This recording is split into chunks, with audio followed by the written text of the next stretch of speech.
শুনলে আশ্চর্য হবেন। আজকে আল্লাহ পাকের এমন একটি নামের কথা আপনাদেরকে বলবো, এই নামটির এতটাই পাওয়ার, যখনই কোনো বিপদের মধ্যে পড়ে যাবেন এই নামটি ধরে ডাকতে দেরি হবে, সাথে সাথে আল্লাহ সাহায্য করতে দেরি করবে না।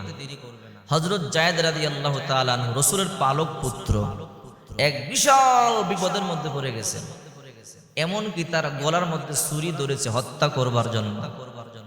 ওই সময় যায়েদ রাদিয়াল্লাহু তাআলা আনহু কিতাবের মধ্যে এসেছে, এই নামটি ধরে আল্লাহকে ডাক দিয়েছে, আল্লাহ সেকেন্ডের মধ্যে ফেরেশতা পাঠাইয়া ওই শত্রুকে হত্যা করেছে। এই জন্য অনেকে বলে, হুজুর অনেক বিপদের মধ্যে পড়ে গেছি, সাহায্যের কোনো রাস্তা পাইতেছি না, সাহায্যের কোনো মাধ্যম পাইতেছি না। আজকে এমন একটা আল্লাহ পাকের নাম আপনাদেরকে জানায় দিব, শিখায় দিব। যে কোনো বিপদের মধ্যে যদি আল্লাহ পাকের এই নামটি ধরে আল্লাহ তাআলাকে ডাকতে পারেন, আল্লাহ তাআলা সেকেন্ডের আগে আপনাকে সাহায্য করবে। আরে সেকেন্ড কি, সেকেন্ডের আগে আল্লাহ সাহায্য করবে। নাম ধরে ডাকতে দেরি হবে, আল্লাহর সাহায্য আপনার কাছে আসতে দেরি হবে না। হযরত যায়েদ রাদিয়াল্লাহু তাআলা আনহু ছিলেন বিশ্বনবী মুহাম্মদ সাল্লাল্লাহু আলাইহি ওয়াসাল্লামের পালক পুত্র। খাদিজাতুল কুবরা রাদিয়াল্লাহু তাআলা আনহার চাচতো ভাই বাজার থেকে 4টা গোলাম কিনে আনলেন। এনে বলল, ওগো খাদিজা, আমি 4টা গোলাম কিনে আনলাম আপনার জন্য, আপনি যে গোলামটা পছন্দ করেন ওই গোলামটা আপনাকে হাদিয়া দিয়ে দিব। মা খাদিজাতুল কুবরা রাদিয়াল্লাহু তাআলা আনহু 4টা গোলামের দিকে ভালো করে তাকালেন। তাকায় দেখে কম বয়সী একটা গোলাম, দেখতে বড় সুন্দর, চেহারাটা বড় মায়াবী। মা খাদিজাতুল কুবরা রাদিয়াল্লাহু তাআলা আনহা জিজ্ঞাসা করলেন, তোমার নাম কি? বলে, আমার নাম যায়েদ। মা খাদিজা বলে, রে চাচতো ভাই, আমার এই গোলামটা বড় পছন্দ হয়ে গেছে।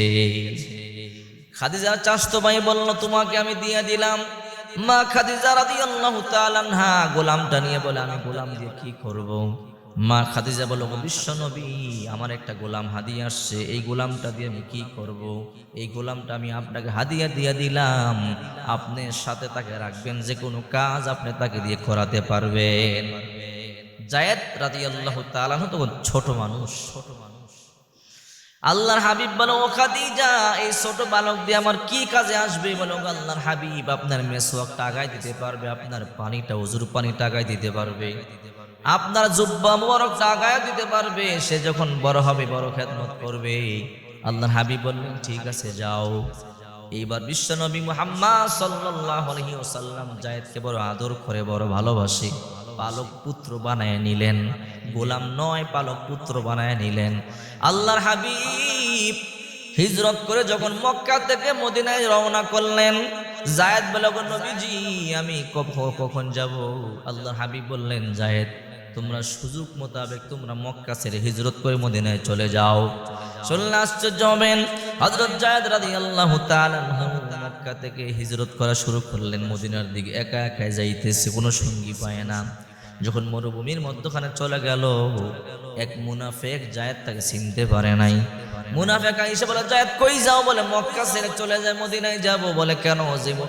যে মক্কায় রাসূল নাই, সে মক্কায় আমি থাকবো না। যেখানে রাসূল চলে গেছে সে মদিনায় আমি যায়েদও চলে যাব। মুনাফিক বলে, যায়েদ, আমিও তোমার সাথে যাব। যায়েদ মুনাফিককে চিনতে পারে নাই। যায়েদ বলে, তাই নাকি? বলে, হ্যাঁ। বলে, আমি হিজরত করব। যায়েদ তো সরল মনের মানুষ, বলো, ঠিক আছে, চলো। দুইজনে রওনা করলেন। যেতে যেতে ক্লান্ত পরিশ্রান্ত হয়ে গেলেন, হাঁটতে হাঁটতে আর চলতে পারে না।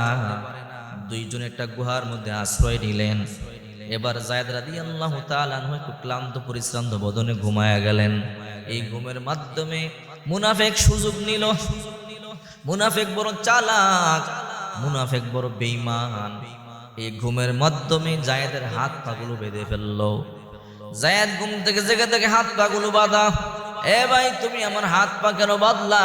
তুমি না আমার সঙ্গী, তুমি না আমার বন্ধু, আমার সাথে মদিনায় যাইবা? বলে, না না, আমি তোমার বন্ধু নয়, আমি তোমার শত্রু। বলে, কেন তুমি আমার শত্রু? আমি তোমার কি করেছি?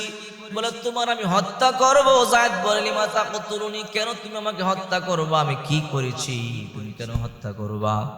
মুনাফিক বলে, যায়েদ, তুমি কিছু করো নাই, করেছে তোমার নবী মুহাম্মদ। কি করেছে? বলে, মুহাম্মদ, আমি জানি তোমাকে বড় ভালোবাসে, আর মুহাম্মদ আমাদের শত্রু। ইন্নী আ'লামু আন্না মুহাম্মাদান ইউহিব্বুক ওয়া আনা উবগিদুহু, আমি জানি মুহাম্মদ তোমাকে বড় ভালোবাসে, আর আমি মুহাম্মদকে ঘৃণা করি, মুহাম্মদের সাথে শত্রুতা পোষণ করি। যদি আমি তোমাকে হত্যা করি কারণ মুহাম্মদ তোমাকে ভালোবাসে, মুহাম্মদ বড় কষ্ট পাবে, আর এটাই আমার জন্য সার্থকতা। নাউজুবিল্লাহ। মুনাফিক বলে যায়েদ, ইন্নী আ'লামু আন্না মুহাম্মাদান ইউহিব্বুক ওয়া আনা উবগিদুহু, আমি জানি মুহাম্মদ সাল্লাল্লাহু আলাইহি সাল্লাম তোমাকে বড় ভালোবাসে, আর আমি মুহাম্মদের সাথে শত্রুতা রাখি।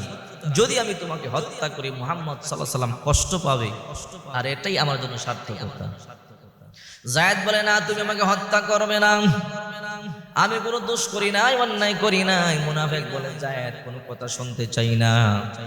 গলার মধ্যে ছুরিটা ধরলেন আর বললেন, তোমার যা ইচ্ছা তাহলে আমাকে বলো, মৃত্যুর আগে তোমার কোনো ইচ্ছা আছে নাকি? বলে, তোর কাছে আমার নাই, আমার যা ইচ্ছা সব আল্লাহর কাছে। যায়েদ আল্লাহকে ডাক দিল, আগিথনি ইয়া রহমান, হে রহমান তুমি আমাকে সাহায্য করো।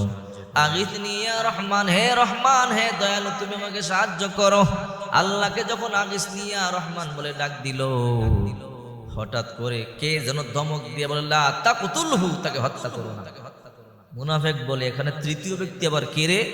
আমাকে বলে তাকে হত্যা করো না। মুনাফিক বের হলো, মুনাফিক গুহা থেকে বের হয়ে দেখে কেউ নাই। মুনাফিক আশ্চর্য, কে বললো কিন্তু কাউকে দেখতেছি না। আবার মুনাফিক গুহার ভিতরে ঢুকে গেল, যায়েদের গলার মধ্যে ছুরি ধরল। যায়েদ বলে, আগিথনি ইয়া রহমান, হে রহমান আপনি আমাকে সাহায্য করেন। এই কথা বলতে দেরি, হঠাৎ করে আবার আওয়াজ, লা তাকতুলহু, তাকে হত্যা করো না। মুনাফিক মনে মনে ভাবে, কি আমি একটু বাইরে যাই। মুনাফিক বাইরে আসলো, আয়েশা দেখে বাইরে কেউ নাই। মুনাফিক মনে মনে চিন্তা করে, কে বলে আবার ভিতরে তৃতীয়বার গেল। তৃতীয়বার গিয়ে যায়েদের গলার মধ্যে ছুরি ধরল, যায়েদকে হত্যা করবে। যায়েদ বলে, আগিথনি ইয়া রহমান, হে রহমান আপনি আমাকে সাহায্য করেন। তখনই হঠাৎ করে কে যেন বলে, লা তাকতুলহু, রে মুনাফিক তুমি তারে হত্যা করো না। ধমক দিয়া বলে। মুনাফিক মনে মনে ভাবে, কে ভিতরে বাহিরে যাই দেখি তো, কি আগে তারে শেষ করে আসি। মুনাফিক আগে বাহিরে যাই, তারে আগে শেষ করে আসি। মুনাফিক বাইরে এসে দেখে বিশাল এক দেহের অধিকারী এক যুবক, এক ঘোড়ার পৃষ্ঠে বসা, মাথার মধ্যে সবুজ পাগড়ি, হাতের মধ্যে একটা ধারালো তরবারি। ওই তরবারি দিয়া মুনাফিকের মাথার মধ্যে, গলার মধ্যে কূপ দিল। মুহূর্তের মধ্যে কল্লাটা আলাদা হয়ে গেল। যায়েদ রাদিয়াল্লাহু তাআলা মনে মনে ভাবে, কিরে মুনাফিক এখনো আসতেছে না, ঘটনা কি? হাতের বাঁধন টান দিল, খুলে গেছে। পায়ের বাঁধন টান দিল, ভুলে গেছে।